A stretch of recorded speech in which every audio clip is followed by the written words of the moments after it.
नमस्कार, गुलिस्तान न्यूज देख रहे हैं आप। मैं हूं आपके साथ हर्ष भारद्वाज। इस वक्त के बुलेटिन में आपका बहुत बहुत स्वागत है। बात उत्तराखंड की करेंगे, लेकिन सबसे पहले एक नजर सुर्खियों पर डाल लेते हैं। दिवाली से पहले सीएम धामी ने दिया तोहफा। उपनल कर्मचारियों की बढ़ाई गई सैलरी, हर महीने 2 से 3 हजार का इजाफा। 10 साल से ज्यादा सेवा कर चुके कर्मियों और को किया गया है इजाफा।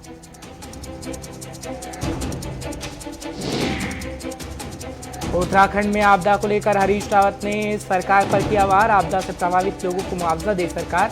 10 दिन में प्रभावित को राहत नहीं दी गई और मुआवजा नहीं दिया गया तो करूंगा उपवास। इस समय युद्ध स्तर पर चल रहा है राहत बचाव का कार्य।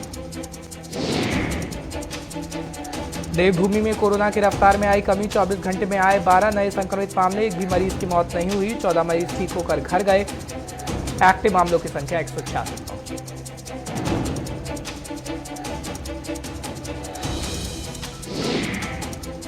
चलिए, बुलेटिन की शुरुआत फटाफट से कर लेते हैं और उत्तराखंड से एक बड़ी जानकारी आ रही है। सबसे पहले वो आपको देते हैं, क्योंकि तोहफा दिया जा रहा है खासकर लोगों को, कर्मचारियों को। दिवाली से पहले सीएम धामी ने बड़ा तोहफा दिया है। बड़ी जानकारी इस वक्त की आपको दे देते हैं। उपनल कर्मचारियों की सैलरी को बढ़ाया गया है। ये खबर इस वक्त की बड़ी आ रही है। साथ ही साथ आपको ये भी बता दें कि हर महीने 2 से 3 हजार का इजाफा किया जाएगा। ये भी दावा और वादा किया गया है। 10 साल से ज्यादा सेवा कर चुके कर्मियों को ज्यादा फायदा दिया जाएगा। और दिवाली से पहले सीएम धामी तोहफा देने का काम कर रहे हैं कर्मचारियों को, खास तौर पर क्योंकि 2022 के अंदर चुनाव है और चुनाव से पहले हम देख रहे हैं कि सभी पार्टियां तैयारी कर रही हैं। लेकिन सरकार में इस वक्त बीजेपी है, तो बीजेपी ताबड़तोड़ फैसले ले रही है, ताबड़तोड़ कार्रवाई कर रही है। और आपदा में किस तरीके से काम बीजेपी सरकार कर रही है उत्तराखंड के अंदर, ये तो हम सभी देख रहे हैं। लेकिन बड़ी जानकारी आपको पहुंचा रहे हैं, क्योंकि दिवाली से पहले सीएम धामी की तरफ से ये तोहफे दिए जा रहे हैं। हर महीने 2 से 3 हजार का इजाफा किया जाएगा सैलरी के अंदर। उपनल कर्मचारियों के लिए ऐलान कर दिया गया है। फिलहाल ये कहा जा रहा है कि 2022 से पहले कई और बड़े ऐलान किए जा सकते हैं, जिसमें खुशखबरी उत्तराखंड के अंदर सुनने को मिलेगी। क्योंकि अभी बीजेपी की सरकार है और बीजेपी पूरी कोशिश कर रही है कि लोगों को किस तरीके से आकर्षित किया जाए, क्योंकि 2022 के अंदर चुनाव होना है और चुनाव से पहले पूरी तैयारी बीजेपी भी कर चुकी है। फिलहाल बड़ी जानकारी आपको उत्तराखंड के इस वक्त की दे रहे हैं, क्योंकि कहा जा रहा है कि दिवाली से पहले सीएम धामी तोहफा देने का सिलसिला जारी रखे हुए हैं और सीएम की तरफ से बड़े बड़े ऐलान भी किए जा रहे हैं। लेकिन ये देखने वाली बात होगी कि सीएम तो इनाम दे रहे हैं आम जनता को, कर्मचारियों को, पर क्या ये लोग 2022 के अंदर बीजेपी को इनाम दे पाएंगे? यानी वोट डालेंगे तो सरकार बनेगी। और लोकतंत्र में कहा जाता है कि जनता ही जनार्दन होती है, तो जनता की तरफ से फैसला लिया जाना है। इसलिए जनता को खुश करने की कोशिश सीएम की तरफ से की जा रही है। फिलहाल एक और बड़ी जानकारी आ रही है, वो आपको फटाफट से दे देते हैं। खबर क्या है?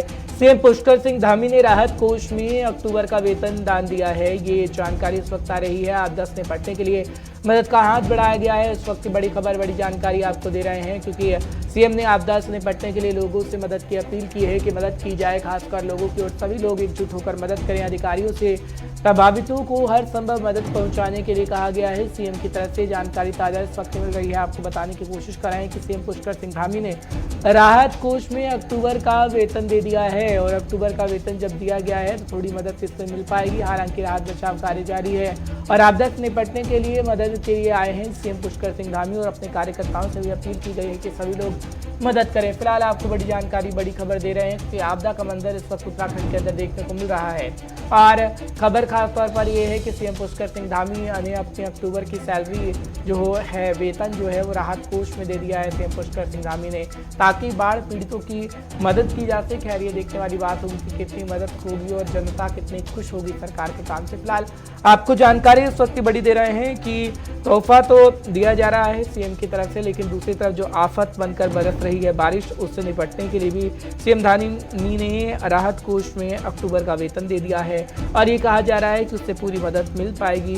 फिलहाल ऐलान भी किया जा रहा है और ये कहा जा रहा है कि जिनके परिवार भी फंसे हुए हैं अलग इलाकों में, उन्हें निकालने का काम टीमें कर रही हैं। हालांकि अधिकारियों से प्रभावितों को हर संभव मदद पहुंचाने के लिए कहा गया है। धनराज गर्ग इस वक्त हमारे साथ जुड़ रहे हैं, हमारे संवाददाता हैं, तमाम जानकारी आप तक पहुंचाने की कोशिश करेंगे। धनराज, बहुत बहुत शुक्रिया इस वक्त हमारे साथ जुड़ने के लिए। धनराज, खबर हम अपने दर्शकों को बता रहे हैं कि सीएम पुष्कर सिंह धामी की तरफ से क्या किया जा रहा है, क्योंकि खासतौर पर खबर ये है कि अपनी सैलरी को दे दिया गया है राहत कोष में। लेकिन क्या वाकई लगता है जो मदद का हाथ सीएम बढ़ा रहे हैं और लोगों की तरफ से भी मदद के हाथ बढ़ेंगे, उन लोगों की जिंदगियां बच जाएंगी जो अभी आफत में आई पड़ी हैं भारी बारिश की वजह से, भूस्खलन की वजह से और आकाशीय बिजली गिरने से? धनराज जी हाँ, बिल्कुल। जिस तरीके से आपने देखा कि बारिश के कारण उत्तराखंड में एक तबाही देखने को मिली और कहीं ना कहीं 50 से 60 लोगों की मौत भी उसमें हो गई थी, और जिसके बाद मुख्यमंत्री पुष्कर सिंह धामी ने आगे मदद का हाथ बढ़ाया और तमाम जो निरीक्षण किया, हवाई निरीक्षण की बात करें तो हवाई निरीक्षण मुख्यमंत्री पुष्कर सिंह धामी ने किया, वहीं स्थलीय निरीक्षण पुष्कर सिंह धामी ने किया, और उसके बाद मुख्यमंत्री ने एक बड़ा हाथ बढ़ाते हुए कहीं ना कहीं अपनी जो सैलरी है 1 मंथ की वो सीधी राहत कोष में जमा कराई है। उन्होंने साफ तौर पे कहा है कि जो आपदा पीड़ित है उनकी हर संभव मदद की जाएगी, और जिस तरीके से आप देख रहे हैं कि मुख्यमंत्री पुष्कर सिंह धामी लगातार जो आपदा ग्रस्त इलाके हैं उनका निरीक्षण कर रहे हैं और तमाम जो लोग आपदा से ग्रस्त हैं या पीड़ित हैं उनकी हर संभव मदद करने का आश्वासन भी उनको दिया है। जी ठीक है धनराज, बहुत बहुत शुक्रिया तमाम जानकारी पहुंचाने के लिए, दर्शकों को अपडेट रखने के लिए। फिलहाल बढ़ते हैं आगे, बात उत्तराखंड की फटाफट से करेंगे। एक जानकारी इस वक्त बड़ी आ रही है उत्तराखंड से, वो आपको फटाफट से बता देते हैं। उत्तराखंड में स्वास्थ्य सेवाएं बेहतर करने के लिए धामी सरकार ने नई पहल की है, जानकारी इस वक्त मिल रही है, आपको फटाफट से बताते हैं। चमोली जिले के गोपेश्वर से एयर एम्बुलेंस सेवा का शुभारंभ कर दिया गया है, ये जानकारी इस वक्त की बड़ी है। सिलेंडर फटने से जिनसे 3 मरीजों को एम्बुलेंस से रेस्क्यू किया गया है, यानी अब आसान और हो जाएगा रेस्क्यू करना। स्वास्थ्य सेवाओं में सुविधा लगातार हम देख रहे हैं कि जनता को खो रही है। हालांकि ऐलान किया गया है और उत्तराखंड में स्वास्थ्य सेवाएं बेहतर करने के लिए धामी सरकार की नई पहल की गई है, वो जानकारी इस वक्त की बड़ी आपको दे रहे हैं, क्योंकि उत्तराखंड के अंदर खासतौर पर सीएम की तरफ से बड़े ऐलान, विकास कार्यों की समीक्षा, बैठकों का दौर हम लगातार देख रहे हैं, लेकिन इसका प्रभाव सीधे सीधे जनता पर कितना पड़ेगा, खैर वो तो वक्त ही बता पाएगा। लेकिन आपको बड़ी जानकारी इस वक्त की दे रहे हैं कि आपदा से प्रभावित लोगों को मुआवजा की बात जिस तरीके से पहले हम आपको बता रहे थे, लेकिन अब स्वास्थ्य में भी बड़े कदम उठाए जा रहे हैं, क्योंकि केंद्रीय गृह मंत्री अमित शाह पहुंचे थे कुछ दिन पहले, जब जिक्र स्वास्थ्य महकमे का भी किया गया था और वो कह रहे थे कि सभी को बेहतर इलाज मिल सकेगा। फिलहाल ये जो जानकारी हम आपको दे रहे हैं वो है उत्तराखंड में स्वास्थ्य सेवाएं बेहतर करने को, और चमोली जिले के गोपेश्वर से एयर एम्बुलेंस सेवा का शुभारंभ कर दिया गया है। बेहद अच्छी खबर है कि सुविधा स्वास्थ्य में इस वक्त सजग है सरकार, जागरूक है सरकार, और चमोली जिले में गोपेश्वर से एयर एम्बुलेंस सेवा का शुभारंभ आज कर दिया गया, और सिलेंडर फटने से झुलसे से 3 मरीजों का एयर एम्बुलेंस रेस्क्यू किया गया। स्वास्थ्य सेवाओं में सुधार के लिए कई बड़े पहल उत्तराखंड की सरकार की तरफ से उठाए जा रहे हैं, जो जानकारी इस वक्त हम आप तक पहुंचा रहे हैं। फिलहाल बढ़ते हैं आगे, बड़ी जानकारी एक और आपको देते हैं, क्योंकि हरीश रावत लगातार मुखर होते नजर आ रहे हैं और आपदा से प्रभावित लोगों को मुआवजा दे सरकार, ये हरीश रावत की तरफ से कहा गया है। क्योंकि पंजाब के प्रभारी अब हरीश रावत नहीं रहे हैं, तो उत्तराखंड की कमान संभाल चुके हैं, लेकिन उत्तराखंड की कमान संभालते ही हम देख रहे हैं कि ताबड़तोड़ वार किए जा रहे हैं सरकार पर। इस वक्त की बड़ी जानकारी, बड़ी खबर आप तक पहुंचाने की कोशिश कर रहे हैं, क्योंकि हरीश रावत की तरफ से पहले ही बयान दिया गया था कि उत्तराखंड के अंदर कांग्रेस जीत दर्ज करवाएगी। फिलहाल ये देखने वाली बात होगी कि जो कांग्रेस के दावे और वादे किए जा रहे हैं वो वाकई सही हैं या फिर बरगलाने की कोशिश कहीं ना कहीं की जा रही है आम जनता को। फिलहाल बड़ी खबर आपको दे रहे हैं हरीश रावत से जुड़ी हुई, क्योंकि हरीश रावत अब उत्तराखंड पूरी तरीके से संभाल रहे हैं, खासतौर पर आगे आने वाले चुनाव को लेकर। इससे पहले वो पंजाब के प्रभारी थे, लेकिन अब पंजाब के प्रभारी नहीं रहे हैं, और यहाँ उत्तराखंड के अंदर खासकर हम देख रहे हैं कि आपदा प्रभावित इलाकों का दौरा किया जा रहा है हरीश रावत की तरफ से। साथ ही साथ बीजेपी को चेतावनी देने का काम भी हरीश रावत कर रहे हैं। फिलहाल बड़ी खबर, बड़ी जानकारी आपको बता रहे हैं कि ये कह दिया गया है खास तौर पर हरीश रावत की तरफ से कि सरकार ने जो अच्छे दिन के वादे किए थे वो बेशक सरकार नहीं ला पाई है, और आगे आने वाले समय में सरकार को इसका अंजाम भुगतना होगा। ये दरअसल बातें कही गई हैं, आपको जानकारी इस वक्त की बड़ी दे रहे हैं क्या कुछ हरीश रावत ने कहा है।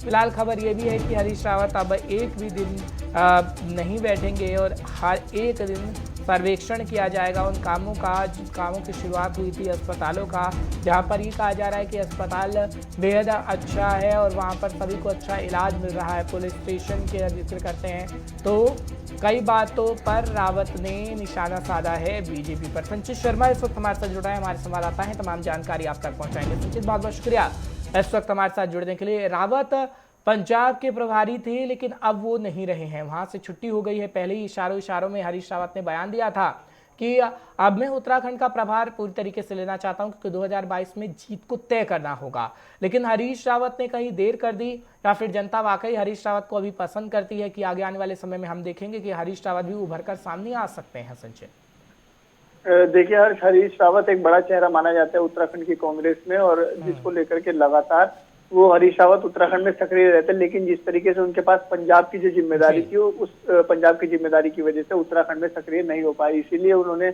अपने जो केंद्रीय नेतृत्व है उनको उन्होंने मांग करी थी कि उनको पंजाब का जो प्रभारी बनाया उससे मुक्त किया जाए, जिससे कि वो उत्तराखंड में राजनीति कर पाए, उत्तराखंड के अंदर कांग्रेस को मजबूत कर पाए। उसी को लेकर के उन्हें वहां के प्रभार से मुक्त कर दिया। अब देखिए हरीश रावत लगातार कांग्रेस को लेकर के मजबूत उत्तराखंड में करने का काम कर रहे हैं, और जिस तरीके से उत्तराखंड में बात करें, उत्तराखंड के तमाम मुद्दों को उठाने का भी काम हरीश रावत उत्तराखंड के अंदर कर रहे हैं। तो देखिए जिस तरीके से जो आपदा प्रभावितों की अगर बात करें तो हरीश रावत ने कहा है कि सरकार 10 दिन के अंदर सब आपदा प्रभावितों को राहत दे, जिसको लेकर के उन्होंने कहा कि अगर इसके सरकार ऐसा नहीं करती तो उपवास पर बैठेंगे और तमाम तरीके के धरने प्रदर्शन करेंगे। तो हरीश रावत इस वक्त उत्तराखंड में कांग्रेस को मजबूत करने का काम कर रही है, और जो तमाम मुद्दे हैं, जो जनता से जुड़े मुद्दे हैं, उनको लेकर के उठाने का काम कर रही है। ठीक है, लेकिन हम देख रहे थे कि हरीश रावत की बेटी पूरा जिम्मा संभाल रही थी जब पंजाब का प्रभारी हरीश रावत को बनाया गया था और पंजाब में व्यस्त हरीश रावत थे।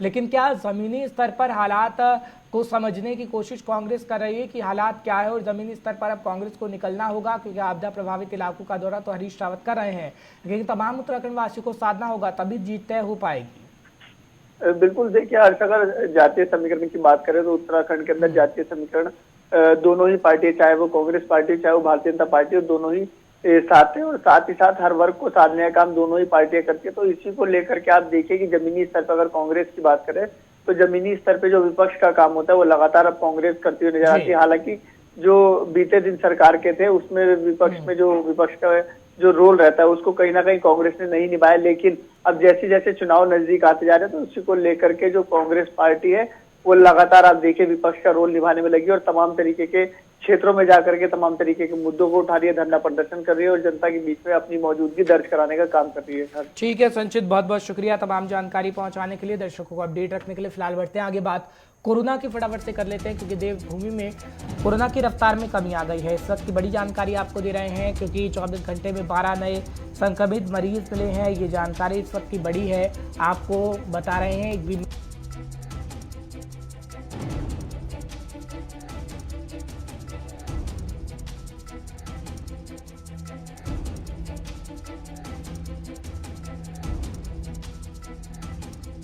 ताज़ा जानकारी आपको दे रहे हैं। हालांकि अगर बात करें तो आगे आने वाले समय के लिए सरकार पूरी तरीके से तैयार है।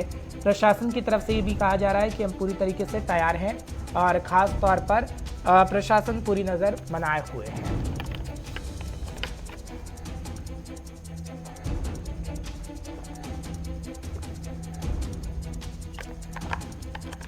विशाखा इस वक्त हमारे साथ जुड़ चुकी हैं फोन लाइन पर, हमारी संवाददाता हैं, तमाम जानकारी आप तक पहुंचाने की कोशिश करेंगी। विशाखा, बहुत बहुत शुक्रिया हमारे साथ इस वक्त बुलेटिन में जुड़ने के लिए। विशाखा, क्या जानकारी आप देंगी, क्योंकि अब लग रहा है कहीं ना कहीं 1 या 2 महीने में खास तौर पर हम सुनेंगे उत्तराखंड में एक भी मरीज नहीं आएगा, क्योंकि मौत के मामले नहीं आ रहे हैं। तकरीबन 5 महीने अब तक हो चुके हैं, और अब एक्टिव केसों की संख्या भी 166 के करीब आ गई है। अब लगता है कि एक्टिव केसों की संख्या भी बेहद कम हो जाएगी, लेकिन हाँ, सावधानी सतर्कता बरतनी होगी लोगों को उसके बाद भी।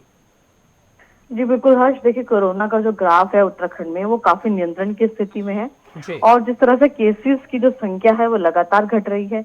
मौत का जो एक भी आंकड़ा है वो राज्य में निकलकर सामने नहीं आया है, और जिस तरह से भी फर्स्ट डोज जो है वो मुख्यमंत्री के द्वारा कहा गया कि जो 100% जो पहली डोज है वो लोगों को लग चुकी है, और लगभग जो 90% से अधिक उत्तराखंड की जनता है उसमें पहली डोज का वैक्सीनेशन हो चुका है, और अभी सेकेंड डोज का जो वैक्सीनेशन है वो भी 50% से अधिक हो चुका है। और दिसंबर माह का जो उन्होंने लक्ष्य रखा है, जब तक इस 1 माह में लगभग जो वही 50% जो सेकेंड डोज का वैक्सीनेशन है वो 75 से 80% हो जाएगा, और राज्य की जो वैक्सीनेशन है वो पूरी तरीके से जिस रफ्तार से चल रही है उसके बाद जो केसेस हैं वो और भी बढ़ेंगे, और जो लगभग ना के बराबर जो स्थिति है, जो जीरो केसेस की जो संख्या है वो भी राज्य में बहुत जल्द निकल कर आएगी। ऐसे कई जिले हैं, पहाड़ी जिले हैं, पौड़ी ऐसा जिला है, टिहरी ऐसा जिला है जहां पर पिछले 1 महीने से अधिक से कोई नया संक्रमित नहीं मिला है और जो संक्रमित थे उनको पूरी तरह से ठीक करके वापस घर भेज दिया गया है। तो जाहिर तौर पर जो स्थिति है उत्तराखंड में फिलहाल कोरोना की वो बहुत अच्छी है और बहुत नियंत्रण में है, और जिस तरह से वैक्सीनेशन की जो रफ्तार राज्य में है, तो हो सकता है अगले 1 या 2 महीने में जो स्थिति फिलहाल है उससे कहीं ठीक है विशाखा, लेकिन कुछ वीडियो सामने आ रही है जो कहीं ना कहीं चिंता का विषय हो सकती है। केदारनाथ धाम खुला हुआ है और खासतौर पर हम पर्यटकों का जिक्र करें तो हुजूम पहुंच रहा है इस आपदा में भी, क्योंकि आपदा हम देख रहे हैं भारी बारिश हो रही है, भूस्खलन हो रहा है, लेकिन पर्यटक पहुंच रहे हैं। तो खासतौर पर क्या कोरोना का भी ख्याल रखा जा रहा है कि हाँ अभी कोरोना गया नहीं है, RT-PCR आपको लानी होगी और भीड़ से आपको बचना होगा? देखिए हर्ष, बिल्कुल यही जो अभी एक चिंता है वो बनी हुई है राज्य सरकार से लेकर तमाम स्वास्थ्य विभाग की भी, कि जिस तरह से राज्य में चारधाम यात्रा चल रही है और देखिए बहुत बड़ी संख्या में देश भर से जो पर्यटक हैं, जो धर्मार्थी हैं, वो चारधाम यात्रा के लिए चारों जिलों में पहुंच रहे हैं। जिसके बाद से क्या स्थिति बन पाएगी कोरोना की, यह समय बताएगा। फिलहाल अगर हम तमाम तैयारियों की बात करें, राज्य सरकार की, प्रशासन की सख्ती की बात करें, तो जाहिर तौर पर जो SOP है उसका कड़ाई से फिलहाल पालन कराया जा रहा है और बहुत अधिक संख्या में लोगों को एक साथ चारों धामों में जाने की अनुमति भी नहीं है। और जिस तरह से राज्य में अभी आपदा आई है उसके बाद तमाम धर्मार्थियों को, तीर्थार्थियों को अलग अलग जगह पर रोक दिया गया और उसके बाद वहां पर तमाम टेस्टिंग की सुविधा भी उपलब्ध थी और वैक्सीनेशन सर्टिफिकेट की जो अनिवार्यता है वो भी अभी राज्य के अंदर बनी हुई है। लेकिन एक आखिरी सवाल, त्योहारों का सीजन बेहद नजदीक है, दिवाली बेहद नजदीक है, हम देख रहे हैं कि मार्केट में भीड़ उमड़ना शुरू हो गई है, मार्केट लगने शुरू हो गए हैं, तो क्या कोई उत्तराखंड सरकार ने मॉनिटरिंग टीम बनाई है कि हाँ सोशल डिस्टेंसिंग का पालन करवाया जाए, अगर किसी ने मास्क नहीं पहना है तो उसमें जुर्माना ठोका जाए और खासतौर पर व्यवस्थाओं को ठीक किया जाए? क्या प्लान तैयार किया गया है खासतौर पर इन 1 हफ्ते जब दिवाली का त्यौहार है और बड़े त्यौहार कहे जाते हैं इस महीने में, जब नवंबर का महीना खासतौर पर आता है? विशाखा जी बिल्कुल हर्ष, देखिए फिलहाल त्योहारों को लेकर जो स्थिति है बाजारों में वो जाहिर तौर पर चिंता में डालती है। और अगर हम उत्तराखंड सरकार की बात करें, अगर हम राजधानी देहरादून की बात करें, तो फिलहाल बाजारों में इस तरह से जो भीड़ है लोगों की, उसके ऊपर सरकार की तरफ से कोई ऐसी सख्ती या जिस तरह से पहले मास्क के ऊपर चालान किए गए या जो स्थिति थी उसको पूरी तरह से बनाया गया, लेकिन अभी प्रशासन की तरफ से ऐसी कोई सख्ती आप कहिए कि पर्सनल लेवल पर या नागरिक स्तर पर जाकर देखने को नहीं मिलती है। और अभी त्योहारों के लिए सरकार की क्या SOP होगी, क्या दिवाली के आसपास का जो वीकेंड है उसमें कोई SOP लागू की जाएगी, यह समय बताएगा। फिलहाल के लिए बाजार खुले हैं और लोग उमड़कर बाजारों में पहुंच रहे हैं और कोरोना की जो स्थिति है, जो जागरूकता है, वो केवल मास्क तक सीमित है और उसकी भी जो प्रतिशत है वो उतना नहीं है कि जितना मास्क की लगभग सभी लोग वहां पर मास्क पहन रहे हैं, ऐसा भी नहीं है।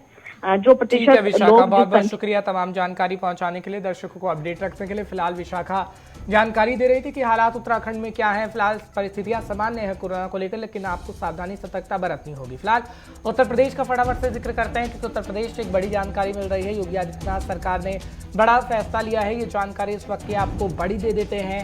और ये कहा जा रहा है कि बच्चों के अभिभावकों को स्कूल ड्रेस का पैसा दिया जाएगा, छात्रों और उनके अभिभावकों के खाते में ये पैसा दिया जाना है। ये CM योगी आदित्यनाथ की तरफ से बड़ा ऐलान कर दिया गया। कक्षा 1 से 8 तक के पढ़ने वाले बच्चों के लिए फैसला लिया गया है। योगी आदित्यनाथ सरकार ने ये बड़ा फैसला लिया है। बड़ी खबर, बड़ी जानकारी आपको इस वक्त की दे रहे हैं। बच्चों के अभिभावकों को स्कूल ड्रेस का पैसा दिया जाएगा, ये जानकारी इस वक्त की आपको बड़ी दे रहे हैं। छात्रों और उनके अभिभावकों के खाते में सीधे पैसे दिए जाएंगे। तो बड़े ऐलान CM योगी आदित्यनाथ, जो कि उत्तर प्रदेश के CM हैं, उनकी तरफ से भी किए जा रहे हैं। चलिए एक और जानकारी आपको देते हैं उत्तर प्रदेश से। कांग्रेस की केंद्रीय चुनाव समिति की बैठक आज होने जा रही है। यूपी चुनाव को लेकर बैठक में रणनीति पर चर्चा होगी। इस खबर को हम आपको बता रहे हैं। शाम 5 बजे सोनिया गांधी के आवास पर ये मीटिंग होनी है। खबर बड़ी है क्योंकि प्रियंका गांधी वाड्रा को हम देख रहे हैं किस तरीके से वो एक्टिव नजर आ रही हैं और आगे आने वाले समय में कांग्रेस अपने आप को कहां रखती है, लगातार वो प्रेस कॉन्फ्रेंस कर बता रही है। लेकिन क्या वाकई 2022 के अंदर कांग्रेस अपनी सरकार पूर्ण बहुमत से बना लेगी? ये तो खैर कांग्रेस दावा कर रही है, लेकिन इस दावे में कितनी सच्चाई होगी वो तो 2022 का वक्त बता पाएगा, क्योंकि जनता जनार्दन है। अनूप चौधरी इस वक्त हमारे साथ जुड़ रहे हैं, हमारे संवाददाता। तमाम जानकारी आप तक पहुंचाने की पूरी कोशिश करेंगे। अनूप, बहुत बहुत शुक्रिया इस वक्त हमारे साथ जुड़ने के लिए। अनूप, क्या जानकारी आपके पास भी क्या है की बड़ी बैठक होने जा रही है। खास तौर पर ये कहा जा रहा है कि आधी आबादी को तो साध लिया गया, जिसे हम महिला कहते हैं, लेकिन अब उन पर और चर्चा की जा रही है। हर एक वर्ग को साधने की कोशिश की जाएगी। उसको लेकर हम देखेंगे कि आज शाम 5 बजे बैठक होगी। जो चुनाव है यूपी का 2022 का चुनाव है और प्रियंका गांधी जो है कांग्रेस महासचिव है, प्रभारी है, उन्होंने अभी 2 दिन पहले ही ऐलान किया था कि 40% जो है महिला 2022 की विधानसभा चुनाव के उत्कट देंगी। और ये साफ कर उसी दिन साफ करता था कि लड़की हूँ लड़ सकती हूँ, इस स्लोगन के साथ उन्होंने 40% जो है सीटें आरक्षित करने की कहा है। इसी मुद्दे को लेकर आज दिल्ली में सोनिया गांधी की आवाज, जो सोनिया गांधी कांग्रेस के अंतिम अध्यक्ष हैं, उनके यहाँ पे बैठक होगी। और माना जा रहा है कि पूर्व जो राष्ट्रीय अध्यक्ष थे कांग्रेस के राहुल गांधी और कांग्रेस महासचिव प्रियंका गांधी वाड्रा खुद उस बैठक में जो 5 बजे प्रस्तावित है उस बैठक में शामिल हो सकती है। हालांकि जो है प्रियंका गांधी आज लखनऊ में आज जो है लखनऊ से बाराबंकी में गई है, वहां पे वो जो है प्रतिज्ञा यात्रा की शुरुआत करेंगी। इसलिए माना जा रहा है कि उस यात्रा के बाद जो है प्रियंका गांधी भी वहां पे जो है उस बैठक में शामिल हो सकती है, जो केंद्रीय चुनाव समिति कांग्रेस की बैठक है। और ये भी कहा जा रहा है कि जो प्रत्याशी हैं उन पर जो कुछ नाम है उन पर जो है मुहर लग सकती है और कुछ प्रत्याशियों के नाम मांगे गए हैं। इस तरह के मुद्दे पर विचार हो सकता है जो है प्रियंका गांधी ने साफ कर दिया था कि 40% जो है महिलाओं को टिकट देंगी। इसी मुद्दे को लेकर आज कांग्रेस की केंद्रीय चुनाव समिति की बैठक दिल्ली में सोनिया गांधी के आवास पर प्रस्तावित है। ठीक है अनु, बहुत बहुत शुक्रिया तमाम जानकारी पहुंचाने के लिए, दर्शकों को अपडेट रखने के लिए। फिलहाल बढ़ते हैं आगे, बात पंजाब की फटाफट से करते हैं, क्योंकि पंजाब सरकार की तरफ से ऑल पार्टी मीटिंग बुलाई गई है। और वो किस लिए, फटाफट से आपको बताते हैं। सीएम चरणजीत सिंह चन्नी ने ऑल पार्टी मीटिंग को बुलाया है। बीएसएफ के अधिकार बढ़ाने के मामले को लेकर ये मीटिंग की गई है। 25 अक्टूबर को चंडीगढ़ में बुलाई गई है ऑल पार्टी मीटिंग। बीएसएफ के फैसले को वापस लेने के लिए सीएम ने पीएम को पत्र लिखा है। पत्र में सीएम चन्नी ने प्रधानमंत्री से मिलने का समय भी मांगा है। इस वक्त की ताज़ा जानकारी, बड़ी खबर आपको पहुंचाने की कोशिश कर रहे हैं कि सीएम चरणजीत सिंह चन्नी ने ऑल पार्टी मीटिंग को बुलाया है। बीएसएफ के अधिकार बढ़ाने के मामले को लेकर ये मीटिंग की और 25 अक्टूबर को खास तौर पर इस मीटिंग को बुलाया गया है, क्योंकि हम देख रहे हैं कि बड़ी तेजी से पंजाब के सीएम काम कर रहे हैं। और ये भी कहा जा रहा है कि आगे आने वाले समय में लोगों के लिए और काम करेंगे, क्योंकि जब से चरणजीत सिंह चन्नी आए हैं एक्टिव खास तौर पर वो हैं, क्योंकि हम देख रहे हैं कि चाहे वो विकास कार्य हों या फिर औद्योगिक क्षेत्र को बढ़ावा देना हो, लगातार सीएम की तरफ से प्रेस कॉन्फ्रेंस करके कई बातें कही जाती हैं और मीटिंग ली भी जाती है। लेकिन इस वक्त की जानकारी आपको दे रहे हैं कि पिछले दिनों आपको याद होगा कि बीएसएफ के अधिकार बढ़ा दिए गए थे और उस मामले ने तूल भी पकड़ा था खासतौर पर पंजाब के अंदर। फिलहाल नवदीप छाबड़ा इस वक्त हमारे साथ जुड़ रहे हैं, पंजाब से रीजनल हेड हैं, हमारे सीनियर साथी भी हैं, तमाम जानकारी आप तक पहुंचाएंगे। नवदीप, बहुत बहुत शुक्रिया इस वक्त बुलेटिन में हमारे साथ जुड़ने के लिए। नवदीप, क्या जानकारी आपके पास भी है, क्योंकि लगातार बड़े फैसले पंजाब के सीएम की तरफ से लिए जा रहे हैं, लेकिन ये खबर थोड़ी हटके है, क्योंकि बीएसएफ के जो अधिकार बढ़ाए गए थे उसको लेकर ऑल पार्टी मीटिंग बुलाई गई है पंजाब के अंदर खास तौर पर, और तारीख होगी 25 अक्टूबर। देखिए, बिल्कुल जिस तरीके से बीएसएफ के अधिकार का दायरा बढ़ाया गया केंद्र सरकार की तरफ से, उसको लेकर आज पंजाब के अंदर राजनीति शुरू हो रही है। सरकार के ऊपर निशाने साधे जा रहे हैं, क्योंकि कानून व्यवस्था का मुद्दा और जो ग्राउंड केंद्र की तरफ से बनाया गया था उसमें यही था कि जो हथियारों की खेप पाकिस्तान साइड से आ रही है, नशों की तस्करी हो रही है, उसको रोकने के लिए, उसकी सप्लाई को रोकने के लिए, उसको चेन को तोड़ने के लिए ये कदम उठाए गए। तो जाहिर सी बात है, विपक्ष जो है वो सरकार का निशाना साध रहा है कि आपकी पुलिस जो है वो सही तरीके से काम नहीं कर पा रही थी, या आप सही तरह से कानून व्यवस्था को कंट्रोल नहीं कर पा रहे थे। यही कारण था कि केंद्र सरकार को ये फैसला लेना पड़ा, क्योंकि पंजाब आज पहले दिन बॉर्डर स्टेट नहीं बना है जो तर्क दिया गया। तो यही कारण है कि अब मुख्यमंत्री भी चाहते हैं कि किसी तरीके से डैमेज कंट्रोल इस चीज को किया जाए और केंद्र सरकार को कन्विंस किया जाए कि पंजाब पुलिस पूरी तरीके से सक्षम है कार्रवाई करने के लिए, जांच करने के लिए। और यही कारण है कि अब जो चरणजीत सिंह चन्नी है उन्होंने एक बार फिर पत्र लिखा है और प्रधानमंत्री से मिलने का समय भी मांगा गया है, ताकि वो समय दें, उनसे चर्चा की जा सके और इस पूरे मुद्दे का समाधान जो है वो कोई ना कोई निकाला जा सके। लेकिन क्या खास तौर पर अब हम देखेंगे जब ये मीटिंग होगी, क्योंकि केंद्र पे दबाव बनाने की कोशिश तो की जाएगी पंजाब सीएम की तरफ से, और पंजाब सीएम ये दिखाने की भी कोशिश करेंगे कि पंजाब के लिए हम लड़ रहे हैं खास तौर पर। तो क्या जो ये चीजें चल रही हैं पंजाब के अंदर, पंजाब कांग्रेस को और मजबूती देने का काम करेगी? क्योंकि ऑल पार्टी मीटिंग बुलाई गई है, तो जाहिर सी बात है कि पंजाब के सीएम पूरा फोकस करेंगे पंजाब कांग्रेस पर ही, ताकि जनता समझ पाए कि जनता के लिए फैसले पंजाब के सीएम ले रहे हैं। देखिए बिल्कुल, अगर प्रधानमंत्री मिलने का समय देते हैं तो सबसे पहली बात तो पंजाब सरकार यही मुद्दा रखेगी कि जो हथियारों की सप्लाई है वो बॉर्डर के उस पार हो रही है। पंजाब के अंदर किसी भी तरीके से हथियार नहीं बनते हैं। दूसरी बात, जो पंजाब के अंदर नशों की सप्लाई की बात है वो भी पाकिस्तान साइड से आती है। तो पंजाब सरकार का पहले दिन से तर्क यही था कि बीएसएफ को आप बॉर्डर से उठाकर पंजाब के अंदर लगा रहे हो तो बॉर्डर आपके और कमजोर हो जाएंगे, जबकि जरूरत ये थी कि बॉर्डर को सील किया जाए, वहां पर और तैनाती जो है बीएसएफ की जाए। अगर बॉर्डर के उस पार से कोई सप्लाई नहीं होगी, अगर नशा नहीं आएगा, हथियार नहीं आएंगे, तो पंजाब के अंदर वो सप्लाई कैसे हो पाएगी, पंजाब के लोग कैसे उस पर लिंक हो पाएंगे? तो ये तर्क कहीं ना कहीं पंजाब सरकार का है। दूसरी बात, जो ऑल पार्टी बैठक बुलाई गई है 25 तारीख को चंडीगढ़ के अंदर, उसमें अब मुख्यमंत्री सभी पार्टियों की राय लेते आएंगे कि अगर ऐसा कानून केंद्र सरकार जबरन पंजाब के ऊपर थोपती है, वापस नहीं लिया जाता, तो कौन से कदम है कानूनी रूप से, लोकतांत्रिक रूप से उठाए जाए ताकि पंजाब के हितों को, पंजाब के अधिकारों को सुरक्षित किया जाए। क्योंकि इससे पहले बार बार कई बार विपक्ष सवाल खड़े करता रहा है कि सरकार जो है जब ऐसी विपदा आती है, जब आंतरिक सुरक्षा का मामला होता है, पंजाब के हितों का मामला होता है, तो बाकी जो पार्टियां उनका कोई भी कंसर्न नहीं लिया जाता। तो यही कारण है कि अब सभी पार्टियों को साथ लेकर मुख्यमंत्री चलना चाहते हैं और उनका ये मानना है कि कोई समाधान जो है वो जरूर निकलना चाहिए। राजनीति, चलिए, सीएम को उम्मीद है कि समाधान निकलेगा और प्रधानमंत्री से समय भी मांगा गया है। फिलहाल नवदीप बहुत बहुत शुक्रिया तमाम जानकारी पहुंचाने के लिए, दर्शकों को अपडेट रखने के लिए। फिलहाल वक्त हो चला है आपसे अलविदा लेने का, लेकिन इसी वादे के साथ कि लगातार गुलिस्तान न्यूज पर खबरों का सिलसिला बरकरार रहेगा। मुझे इजाजत दीजिए।